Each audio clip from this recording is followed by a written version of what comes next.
mendengarkan podcast ini.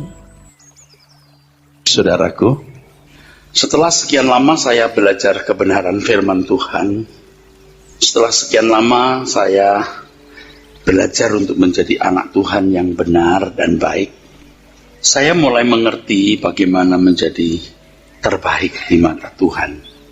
Walaupun saya sekarang belum sampai tingkat terbaik ya saudaraku, tapi menjadi manusia terbaik itu saya pahami benar. Saya pahami artinya saya juga tahu harganya. Harganya itu mahal, saudara. Harganya mahal. Kadang-kadang saya seperti kurang tega gitu. Itu kurang baik juga sih. Tapi jujur saja kadang-kadang saya kurang tega gitu. Atau nggak tega gitu. Ngajak orang untuk habis-habisan seperti saya habis-habisan itu ya. Tapi kalau tidak begitu mau gimana gitu juga. Saya juga pusing gitu.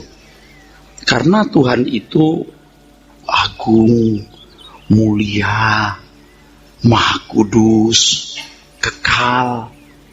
Tuhan itu pantas menerima yang terbaik dari seluruh apa yang kita miliki.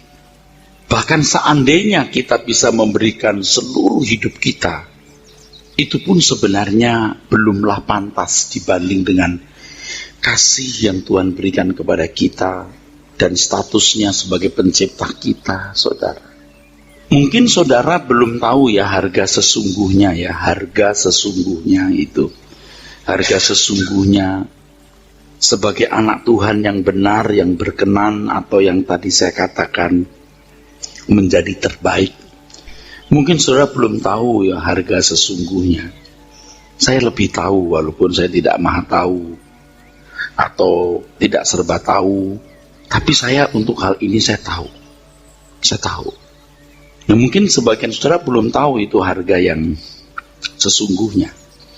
Tetapi kalau saya melihat tekad saudara atau tekad sebagian saudara dari pancaran mata saudara mendengar firman Tuhan, dari kekaguman saudara menangkap kebenaran-kebenaran yang luar biasa ini, saudaraku, saya agak optimis sih.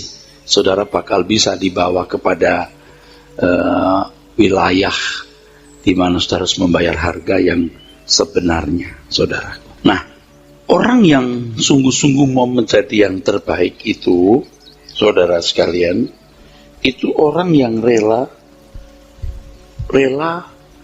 menerima kedaulatan Allah secara penuh.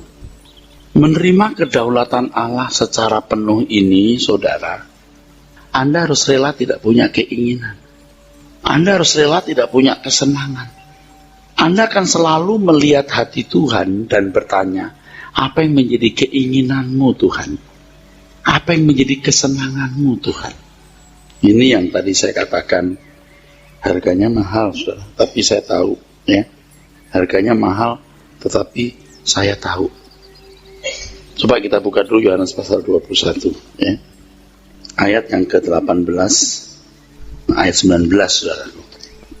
Aku berkata kepadamu, sesungguhnya ketika engkau masih muda, engkau mengikat pinggangmu sendiri, dan engkau berjalan kemana saja kau kehendaki. Tetapi jika engkau sudah menjadi tua, engkau akan mengulurkan tanganmu, dan orang lain akan mengikat engkau, dan membawa engkau ke tempat yang tidak kau kehendaki. Terus? Dan hal ini dikatakannya untuk menyatakan bagaimana Petrus akan mati dan memuliakan Allah. Ya. Sesudah mengatakan demikian, ia berkata kepada Petrus, ikutlah aku. Sebenarnya kata ikutlah aku di sini dua kali, saudara. Yang pertama, pada waktu perjumpaan pertama dengan Petrus dan teman-temannya di Danau Tiberias, ya, Galilea, ya, Galilea. Ikutlah aku. Ikutlah aku. Dengan kualitas yang terbatas yang dimiliki Petrus pada waktu itu. Nah, sekarang tahap kedua, ini tahap terakhir. Ikutlah aku, ini yang kedua ini. Ini Petrus harus kehilangan segala kesenangan, segala keinginan. Keinginan dan kesenangannya adalah melakukan keinginan Tuhan. Kesenangannya adalah melakukan kesenangan Tuhan. Saya kadang-kadang nggak tega gitu, sudah lagi tenang-tenang, nyaman-nyaman, terus digantung. Ini kan digantung namanya, dieksekusi. Tetapi saya mau kasih ingat kepada saudara, saya mau beri ingat. Hidup kita cuma 70 tahun. 70 tahun, 80 tahun. Saya 90 tahun. Jadi saudara, hidup kita itu hanya 80-90 tahun. Lukas 16 dibaca, ayat 12. Dan jikalau kamu tidak setia dalam harta orang lain, harta orang lain itu hartanya Tuhan. Terus, siapakah yang akan menyerahkan hartamu sendiri kepadamu? Hartamu sendiri. Harta kita sendiri itu di kerajaan surga, saudara. Itu harta kita sendiri. Sedangkan harta orang lain, semua yang kita miliki, baik tubuh kita, jiwa kita, pikiran kita, seluruh hidup kita, harta kita, uang kita, waktu kita, semua harta orang lain. Harta yang sesungguhnya itu nanti. Kalau you punya keinginan di sini itu bahaya. Karena satu, Anda akan terpengaruh dengan cara dunia. Yang kedua, you punya daging itu daging berdosa. Lebih baik keinginan kita itu dipuaskan nanti. Di langit baru, bumi baru. Itu baru harta kita yang sesungguhnya. Sebenarnya Kristen yang normal itu begini, saudara. Dan kalau sudah ngomong begini, kita itu nggak harapkan banyak orang, karena banyak orang tidak akan sanggup. Kalau Anda berkata, wah berlebihan amat, ini standar. Kristen yang benar itu begini, ini standar. Sebab berbicara soal kedaulatan Allah, di mana kita mengucapkan kalimat, datanglah kerajaanmu, jadilah kehendakmu di bumi seperti di surga. Di surga itu maksudnya di tempat di mana kedaulatan Allah dijunjung tinggi. Dan setiap makhluk tunduk, submit total. Submit sepenuhnya, saudaraku. Submit total. Jadi kalau orang mau betul-betul hidup dalam kedaulatan Allah penuh, itu saudara, dia tidak boleh punya keinginan. Dia tidak boleh punya kesenangan. Lalu kan kalau saudara memahami perkataan ini secara miskin dan dangkal, Anda kan berkata, ya kapan aku kawin? Kapan aku bisnis? Kapan aku mengembangkan bisnisku? Nah, sekarang saya harus menjelaskan, saudaraku. Tuhan tahu kita itu bukan malaikat. Tuhan tahu kita ini bukan Allah sejajar dengan Dia. Kita itu manusia. Jadi kita itu memiliki kemanusiaan. Kemanusiaan. Dan Tuhan juga menghargai kemanusiaan kita. Di sini ada beberapa naluri kemanusiaan yang harus dipuaskan seperti makan, seks, wisata atau apa, leisure time, kesenangan, hobi gitu ya, kesenangan lagi deh, nggak ada kata lain dan lain-lain. Kalau kita sudah berkata begini, Tuhan, aku mau tunduk kepada kedaulatanmu. Aku mau ikut apa yang Tuhan inginkan. Aku mau memiliki kesenangan, yaitu menyenangkan Engkau. Dan aku tidak ingin punya keinginan. Tapi keinginanmu lah yang kuturuti. Itu Tuhan tidak merenggut kemanusiaan kita loh. Tuhan tidak merenggut kemanusiaan kita. Sebenarnya itu bentuk dari mengosongkan diri atau kenosis.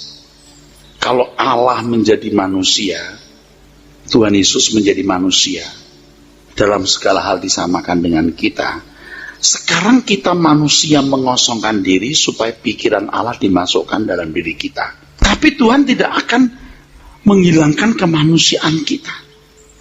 Jika kita sungguh-sungguh punya komitmen untuk hidup dalam kedaulatan Allah penuh, lalu kita kan belajar, saudara, kebenaran firman. Tujuan dari kebenaran firman itu adalah, ingat apa? Tujuan dari belajar kebenaran firman itu adalah, kalau hukum, belajar hukum, kita mengerti apa yang baik dan buruk, betul nggak? Tapi kalau belajar kebenaran, Anda harus tahu jawabannya.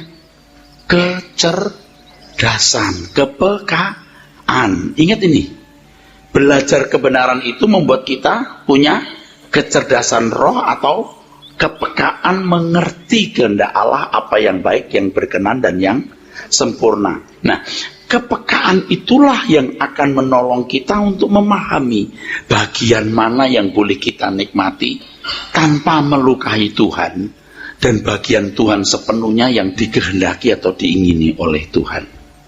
Tuhan itu juga senang kalau kita senang. Kita sehat, kita makan bisa enak, tidur bisa nyenyak. Itu kemanusiaan. Seks dinikmati. Tuhan juga tahu kita manusia menikmati seks.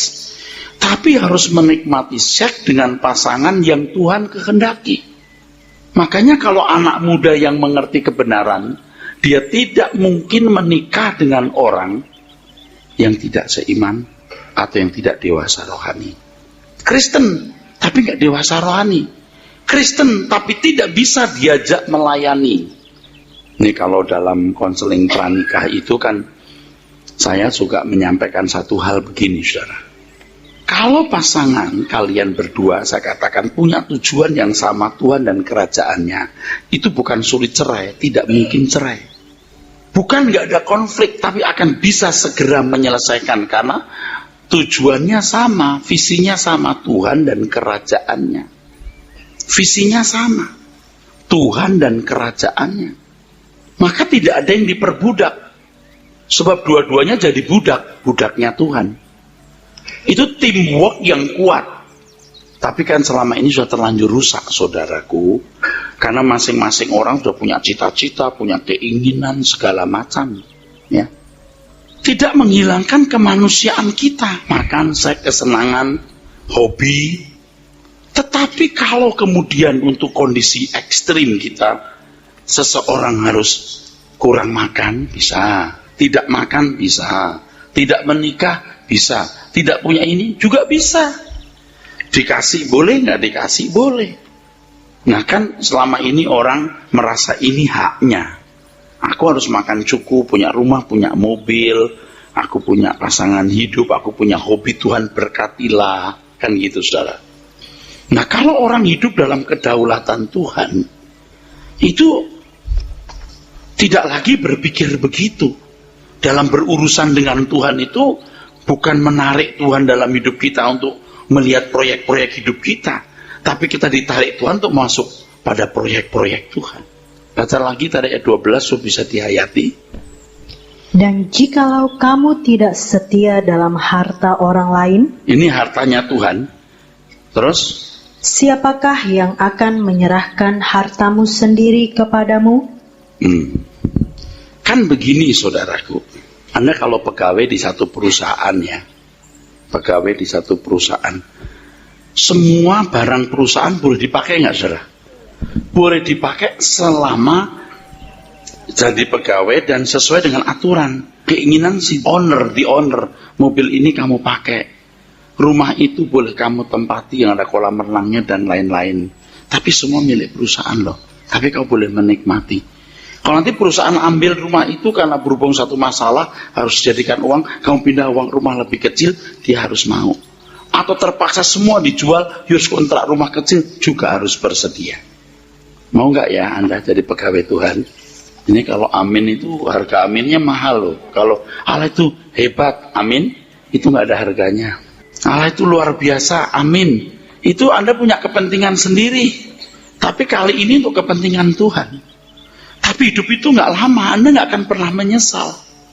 Kalau bisa itu, bisa melakukan hal ini, Anda punya kerajaan Bapa di surga. Sebenarnya Kristen yang murni itu ini loh, yang sedang kita pelajari ini loh. Yang nyaris orang itu nggak sanggup dengar, nggak mampu. Tapi kalau bicara soal kedaulatan Allah, mau tidak mau mesti ngomong begitu. Karena Tuhan yang berdaulat atas hidup kita. Jadi kalau Tuhan berkata Paulus tidak nikah, dia tidak nikah. Maka Paulus berjuang hebat tentu dalam keadaannya seperti itu. Pasti berjuang hebat. Kalau Tuhan bilang boleh kamu menikah, nikmati, tidak apa-apa. Tapi ini memang hanya bisa dilakukan oleh orang-orang pilihan, saudara. Orang-orang pilihan, saudara. Ini nggak semua orang bisa melakukan. Ya. Nah, saudara-saudara sekalian itu diberi kesempatan menemukan barang ini. Menemukan barang ini. Ya, kalau saudara misalnya seorang pegolf, ada satu stick golf yang Tidak ada di Indonesia. Kalau Anda ke Eropa, Anda ketemu Golfi, tapi harganya mahal. Kalau alat musik ini, merek ini nggak ada di Indonesia, adanya di luar negeri. Dan Anda boleh ketemu merek itu, wah bagus, tapi harganya mahal. Nah, Anda datang ke sini, itu ada barang mahal, merek langka. Nah, ditawarkan ke saudara, mau nggak Anda beli? Harganya seluruh hidup, sangat mahal, bukan mahal, sangat mahal. Seluruh hidup saudara. Tapi kalau saudara bisa menjalani ini, luar biasa. Itu baru jadi manusia yang terbaik. Ya memang saudara sekalian, memang ini juga proses saudara. Ini juga proses saudaraku. Ya, ini juga proses. Kalau sampai tidak menikmati seks seperti Paulus, wah itu udah langka, minta ampun ya saudaraku sekalian ya. Kurang makan masih tidak masalah itu, tapi juga termasuk hebat, tidak punya kesenangan, hobi dan lain-lain. Orang-orang Kristen abad pertama kan begitu saudara, mereka hidup dalam kesulitan yang hebat. Tetapi orang Kristen pada abad mula-mula itu masih lumayan dibanding kita hari ini, karena hari ini kita bisa menikmati semua. Dan kalau Tuhan bilang tidak, di tengah-tengah kemungkinan bisa menikmati, lalu kita tidak menikmati, waduh, mendingan gak makan di padang gurun, gak ada makanan. Tapi tidak boleh makan di tengah pesta banyak makanan, gila. Kan lebih baik tidak makan di tengah-tengah situasi di mana kita gak ada makanan. Tapi kalau ada makanan, lalu kita gak makan kan berat. Nah percaya ya Bapak Ibu, nanti Bapak Ibu itu bukan gak boleh bisnis. Oh, bisnis saudara itu milik Tuhan. Usaha saudara itu milik Tuhan. Tuhan pasti bela usaha saudara. Percaya nggak saudara? Asal jangan salah gunakan loh ya. Maka Tuhan juga akan tindak saudara loh ya. Tuhan pasti berkati saudara, percaya. Tuhan akan memberikan inovasi-inovasi berpikir yang cerdas untuk mengembangkan pabrik Tuhan. Memang di dunia pakai nama saudara, nggak mungkin dong nama pemilik perusahaan Yesus Kristus dari Nazaret. Nanti kalau pakai uang bank, bagaimana tanda tangannya ini? Pakai nama saudara. Jadi kalau saudara ditanya, ini perusahaan siapa? Ada yang punya. Loh, bukan Bapak, ada. Saya pakai nama saya. Waduh, hebat dong yang punya. Oh, hebat banget ya. Percaya banget Bapak? Oh, percaya sekali. Cuman berat, dipercaya orang itu berat. Betul? Oh, dipercaya orang itu berat loh. Kalau orang percaya Anda 5.000 itu tidak masalah. Kalau 5 triliun itu masalah. Kesempatan nyolong lebih banyak, sombong lebih banyak karena merasa itu punyanya dia, kan begitu. Lebih berat. Nah sekarang kita belajar, kalau ditanya ini perusahaan siapa? Ada yang punya. Loh bukan punya Bapak? Ya nak pakai nama saya cuma pinjam nama aja. Saya mengelola. Wah kalau begitu yang punya orang kaya. Oh kaya banget. Tajir. Oh gitu tajir ya. Orang mana? Ada deh. Laki atau perempuan? Laki. Jangan curiga loh Pak Pro, ini laki yang punya. Nah, kalau dia tahu, dia bingung. Yang punya Tuhan Yesus kan. Tuhan Yesus yang punya. Ini perkataan sederhana tapi tidak sederhana. Ini sulit untuk dilakukan. Sebab kalau orang hidup dalam kedaulatan Allah itu tidak bisa tidak, dia harus mengakui semua miliknya milik Tuhan. Matanya, mulutnya, hidungnya, telinganya, tubuhnya, jiwanya, semua milik Tuhan. Semua milik Tuhan yang dipercayakan kepada kita. Misalnya kalau tubuh, mau nggak kamu lebih lama melayani aku dan membuktikan cintamu kepadaku? Jaga kesehatan tubuhmu. Kan gitu. Kamu mau nggak supaya kamu berkarya buat Tuhan? Jangan malas. Bangun pagi, kerja, cari uang, jangan banyak, yang sangat banyak. Abdikan dirimu sepenuh kepada Tuhan. Kondektur dipakai Tuhan, direktur lebih efektif. Betul nggak saudara? Orang miskin pun dipakai Tuhan yang penghasilannya per bulan 5 juta. Tapi kalau penghasilan Anda 500 juta lebih efektif. Maka berpenghasilan besarlah. Orang bodoh juga bisa dipakai Tuhan yang nilainya pas-pasan. Tapi orang pintar lebih efektif buat Tuhan. Anak-anak muda perhatikan itu. Jadi kalau kita mengembangkan diri itu bagian dari ibadah. Sebab di dalam diri saudara itu ada bakat-bakat yang kalau dikembangkan bisa nyaris tidak ada batasnya. Jangan sampai terkubur di tanah. Banyak bakat-bakat yang terkubur di situ. Mestinya banyak lagu yang tertulis, banyak simfoni yang tertulis, mestinya banyak karya-karya besar yang ada, tapi karena terkubur di situ, selesai. Mungkin Anda punya masa lalu yang gagal. Anda orang-orang yang gagal dengan masa lalu dan keadaan hari ini juga sulit. Tapi jangan mengalah. Jangan tunduk dengan keadaan hari ini. Anda bisa bangkit karena hidupmu milik Tuhan. Masa depanmu masa depan Tuhan. Dan seluruh keberadaanmu reputasi Tuhan. Mungkin hari ini Anda seperti tidak bermodal, tidak punya kekuatan, tidak ada harapan. Tapi kalau dimulai dari komitmen saudara hidup dalam kedaulatan Tuhan, Anda akan dibuat Tuhan sukses. Percaya saudara. Tuhan akan membuat Anda luar biasa. Jadi orang yang terbaik buat Tuhan bukan berarti lalu. Jadi orang terbaik buat Tuhan itu bukan lalu saudara cuman pintar berdoa, doain orang sakit sembuh, ngusir setan. Yang begitu Tuhan beberapa orang, ngusir roh-roh jahat, itu cuma beberapa orang saja yang dipanggil Tuhan khusus untuk itu. Jadi pendeta, aktif di gereja. Aduh saudara, itu cuma segelintir orang. Tetapi seharusnya di segala bidang hidup di mana saudara bisa mengembangkan diri, disitulah ibadah saudara.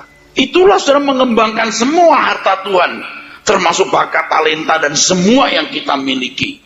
Berpikirlah besar, karena Allahmu besar. Tapi berpikirlah besar untuk kemuliaan namanya. Yohanes pasal 4 ayat 34. Yohanes 4 ayat 34, kata Yesus kepada mereka, makananku ialah melakukan kehendak Dia yang mengutus aku dan menyelesaikan pekerjaannya. Ulangi. Kata Yesus kepada mereka, Tuhan Yesus yang berbicara. Terus. Makananku ialah melakukan kehendak Dia yang mengutus aku dan menyelesaikan pekerjaannya. Ya. Makananku itu rezekiku. Putra tunggal Allah Bapa. Putra tunggal Allah Bapa Tuhan Yesus Kristus. Dia menundukkan diri begitu hebat. Dia tidak punya keinginan kecuali melakukan kehendak Bapa. Dia tidak punya cita-cita kecuali memenuhi rencana Bapa. Saudara sekalian, saya juga sedang bergumul, saudara, bukan sudah sempurna. Tapi kalau saya sudah mengerti ini, saya tidak mau punya pilihan lain. Saya mau melakukan apa yang Tuhan kehendaki. Biar dianggap omong besar terserah. Saya juga belum sempurna, tapi saya mau melakukan ini. Dan kalau saya bicara seperti ini, saya ngajak-ngajak saudara. Anda bersedia enggak? Hari ini Anda punya banyak masalah. Saya mengerti, pasti. Tanggalkan semua beban dan masalahmu. Anda mungkin ada di titik nadir, titik kosong, titik nol. Rasanya sudah nggak ada harapan. Hari ini saudara mulai mengerti firman ini, lalu punya komitmen baru. Tuhan, aku mau hidup dalam kedaulatanmu. Aku mau melakukan kehendak-Mu. Aku mau hanya melakukan keinginanmu, kesenanganmu. Nanti Tuhan akan pimpin saudara. Dan untuk mencerdaskan pikiran saudara, guna mengerti kehendak Allah, ya mau tidak mau saudara harus mendengar khotbah-khotbah suara kebenaran, jadi cerdas. Jadi cerdas saudara. Hidup saudara kan luar biasa. Lebih dari menjadi presiden atau menteri di dunia ini. Percaya deh, gak berlebihan. Lebih dari orang menjadi orang kaya seperti Bill Gates atau Onassis atau George Soros. Lebih dari itu, gak lebay. Mereka punya itu semua, lenyap kok, dikubur kok. Tapi kalau orang yang melakukan kehendak Allah kekal selama-lamanya. 1 Petrus lagi di pasal 1, 2, 3, 24. 1 Petrus 1 ayat yang ke-23, karena kamu telah dilahirkan kembali bukan dari benih yang fana, tetapi dari benih yang tidak fana, oleh firman Allah yang hidup dan yang kekal. Nah, orang yang lahir baru itu cirinya begini. Hidup dalam kedaulatan Allah penuh. Itu kualitasnya tinggi banget, saudara. Itu masuk anggota keluarga Allah. Makanya kalau saya lihat hidup saya masa lalu, walaupun sudah melayani Tuhan, walaupun semangat hebat, saya kira waktu itu saya belum lahir baru. Sekarang ini kayaknya baru teks, sudah keluar pecah telurnya.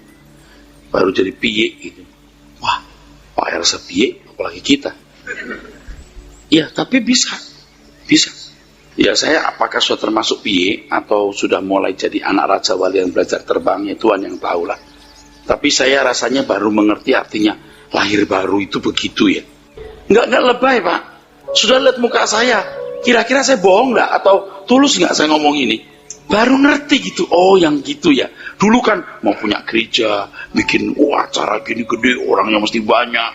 Banyak keinginan-keinginan yang kelihatannya untuk Tuhan, tapi itu kebanggaan saya gitu, kebahagiaan saya gitu. Saya punya kesenangan gitu kalau orang banyak datang, wah senang, kita punya gereja bagus. Bukan nggak senang juga kalau punya jemaat banyak datang, bukan nggak senang juga, tapi beda. Aku lakukan ini untuk Tuhan, yang penting orang selamat, bukan hanya datang ke gereja, gitu loh. Makanya kan kadang-kadang kita kesel sendiri gitu kalau lihat orang di sekitar kita, kok nggak berubah ya. Lalu kita berkata begini, Tuhan, aku capek.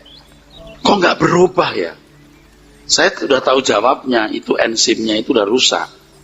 Sehingga kebenaran firman yang bagus pun tidak membuat dia ngerti, nggak bisa ngerti. Seperti tubuh kalau enzimnya rusak, biar makan makanan yang bagus, tapi nggak jadi nutrisi, nggak jadi sel yang baik. Nggak jadi nutrisi, sel yang baik, nggak jadi. Nah ini dia, saudara. Ini jadi masalah. Makanya ya, berilah dirimu diobati sebelum tidak bisa diobati lagi. Baru ngerti gitu. Aku pilih kerajaan surga saja. Aku mau hidup di sana saja.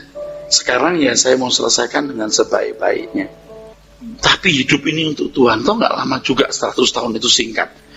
Ya dibanding dengan kekekalan, saudaraku. Makananku melakukan kehendak Bapa dan menyelesaikan pekerjaannya. Itu hidup dalam kedaulatan Tuhan tanpa batas.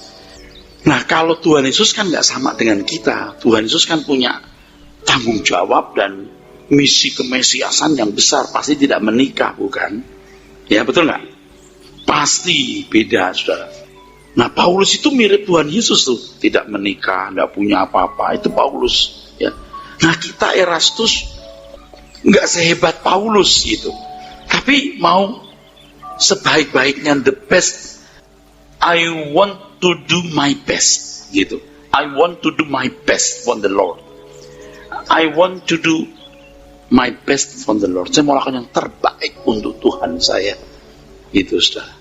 Makananku melakukan kehendak Bapa dan menyelesaikan pekerjaannya.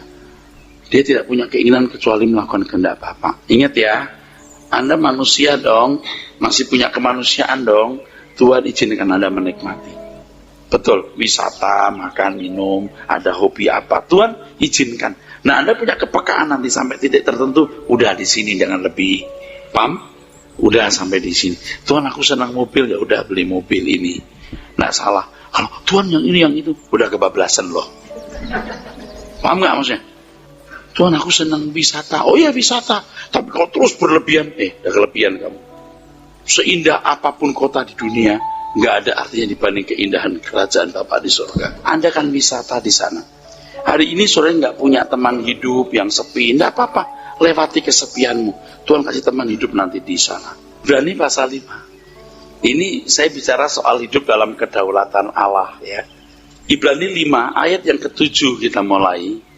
Dalam hidupnya sebagai manusia, ia telah mempersembahkan doa dan permohonan dengan ratap tangis dan keluhan kepada Dia yang sanggup menyelamatkannya dari maut. Jangan berpikir Tuhan Yesus dengan mudah tunduk kepada Allah Bapa. Saya tidak tahu ya, tapi saya curiga.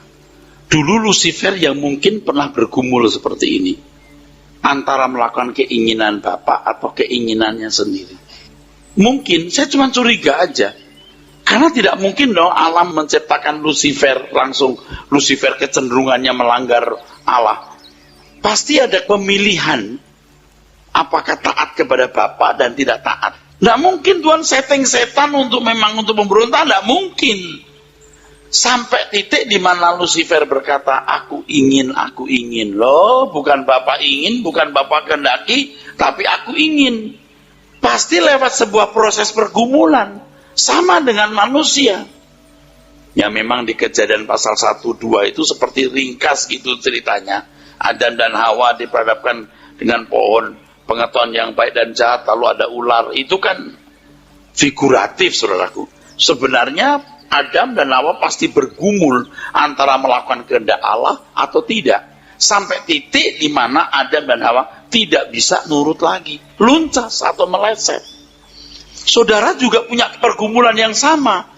Anda diajar Tuhan antara memilih kehendak Bapa atau kehendak pribadi Anda.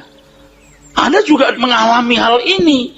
Sampai titik Anda nggak bisa diperbaiki. Ya, bukan jadi jahat lalu masuk neraka. Bisa jadi masuk dunia akan datang. Tetapi Anda tidak pernah menjadi keluarga kerajaan Allah.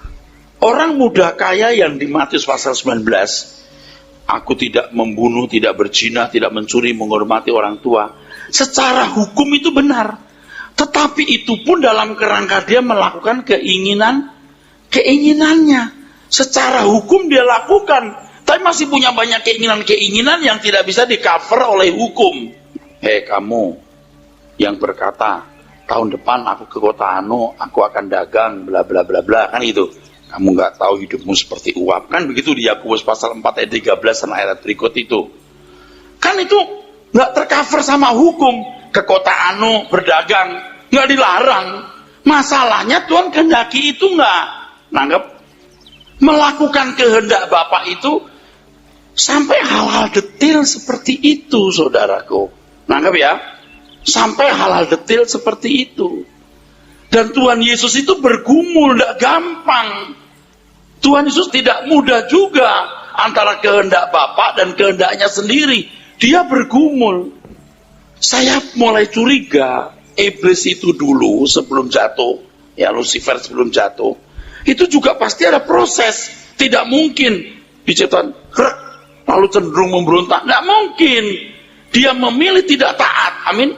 Lebih logis kan? Lebih logis. Adam juga begitu. Antara melakukan kehendak Bapa dan kehendaknya sendiri. Sampai akhirnya di titik di mana dia nggak bisa diperbaiki lagi. Saudara juga begitu. Yang saya mau ngomong itu ini loh. Anda menuruti kehendak Bapa atau tidak? Sampai satu titik Anda tidak bisa diperbaiki. Tapi jangan begitu. Hidup kita singkat, lakukan kehendak Tuhan dengan sempurna. Saya tidak tahu siapa di antara saudara yang sekarang masih punya kans, punya kesempatan untuk melakukan kehendak Bapa ini. Kalau ditinjau dari hukum, banyak orang baik-baik. Anda nggak didapati bersalah sama sekali. Orang-orang santun yang patut jadi ketua majelis atau jadi majelis atau pendeta. Secara hukum, secara pandang mata manusia, kita nggak bisa menilai orang loh. Apakah kamu ini hari ini hidupmu melakukan kehendak Bapa atau tidak? Itu nggak bisa kita lihat. Itu sangat pribadi. Amin. Karena nggak tercover oleh hukum. Kalau you bunuh orang, ketahuan salah, bunuh orang. Ini nggak membunuh orang, tidak melanggar hukum. Tetapi apakah kamu melakukan kehendak Bapa atau tidak?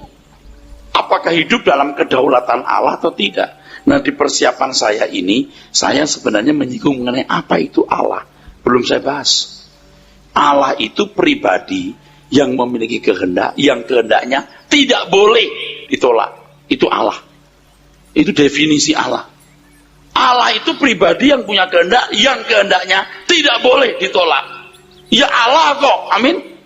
Kalau orang punya definisi macam-macam, Allah itu begini definisinya, tahu? Allah itu begitu.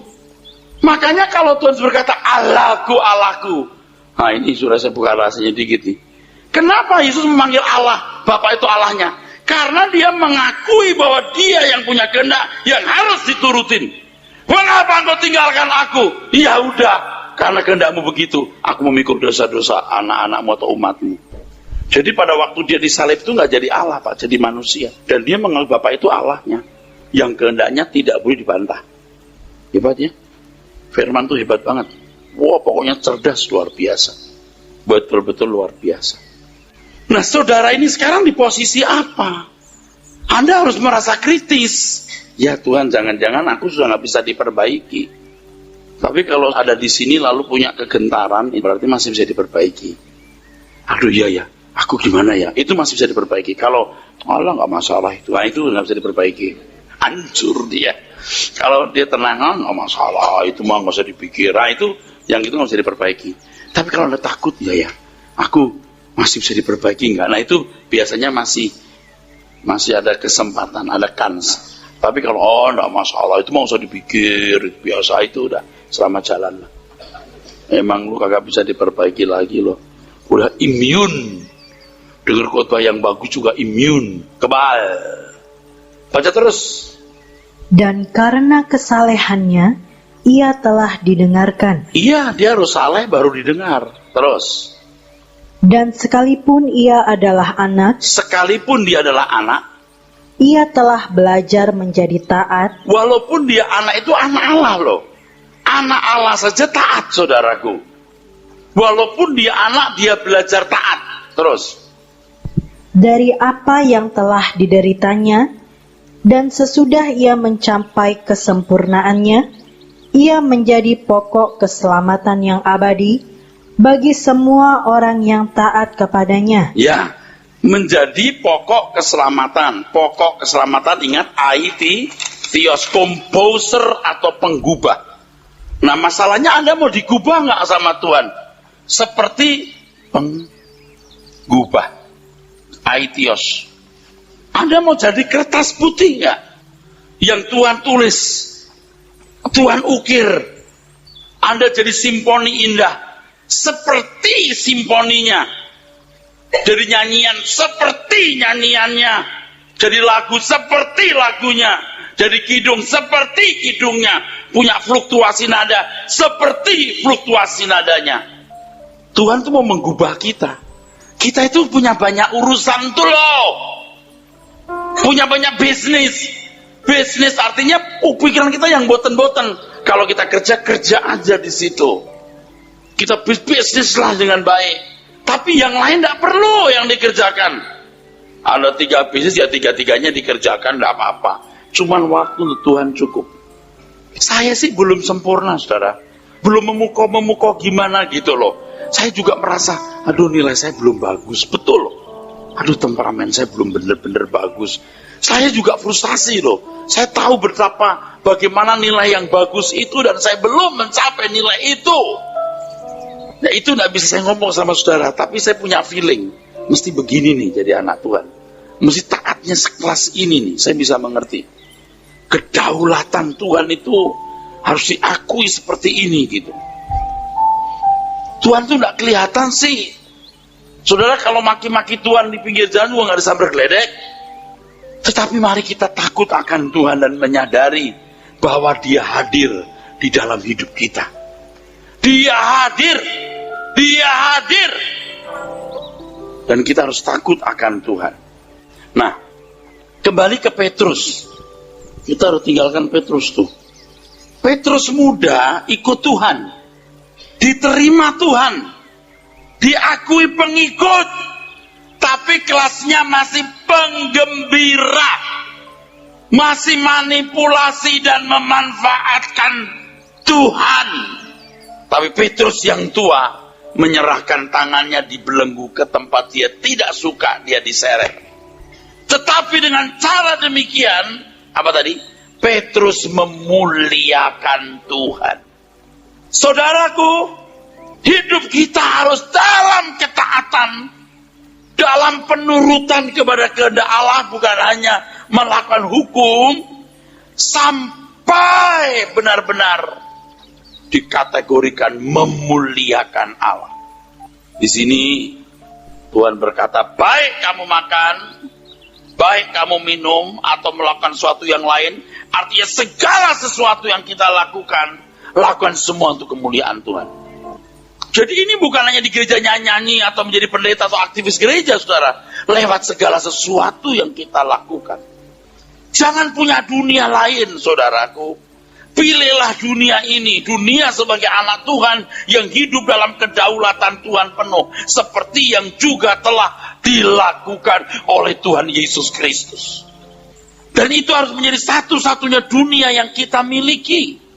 Tadi saya singgung soal definisi Allah. Untuk menemukan definisi mengenai Allah, ya kita harus belajar dari Tuhan langsung yang adalah Allah. Di Keluaran 7 ayat 1. Berfirmanlah Tuhan kepada Musa, lihat aku mengangkat engkau sebagai Allah, sebagai Elohim bagi Firaun, dan Harun abangmu akan menjadi nabimu. Maksudnya sebagai Allah itu apa di sini, saudaraku? Maksudnya sebagai Allah di sini adalah bahwa Musa melakukan apa yang direncanakan oleh Tuhan, dan itu harus terlaksana. Mesir dihabisi oleh Tuhan. Nah, jangan sampai kita dihabisi. Kalau kita mengerti kehendak Tuhan, lakukan kehendak itu. Kalau tidak melakukan kehendak Tuhan, dimatiin, dihabisi. Lebih baik jadi monyet yang tidak pernah mengerti kehendak Allah dan tidak melakukan kehendak Allah, mati, selesai. Tetapi karena kita manusia, kita dimungkinkan mengerti kehendak Allah dan kita mendengar kehendak Allah. Kalau tidak melakukan, kita dimatiin. Artinya binasa. Itu resiko jadi manusia. Kehendak Allah tidak bisa ditolak. Makanya nggak usah nawar-nawar. Kalau kita penuh kekurangan dan kelemahan dan tidak bisa melakukan, ya kita minta maaf aja. Tuhan, aku belum bisa lakukan, tapi beri kesempatan aku untuk bisa merobati dan melakukan. Jangan berhenti, jangan menyerah. Untuk duit, untuk bisnis, untuk karir, untuk studi aja kita bisa tidak menyerah. Kenapa untuk melakukan kehendak Allah kita menyerah? Kita gagal hari ini, kita ulangi lagi.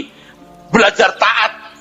Tuhan juga mengajarkan kita untuk mengampuni orang 70 kali 7. Bapak pasti mengampuni kita kalau kita mengaku salah dan mau diperbaiki. Kalau untuk karir, studi, dan bisnis uang, kita bisa berkata harus sukses, harus bisa, pantang menyerah. Kenapa untuk melakukan kehendak Allah kita tidak bisa begitu? Dia pribadi yang punya kehendak. Yang kehendaknya harus dituruti, tidak boleh tolak. Kalau menolak, binasa. Amin.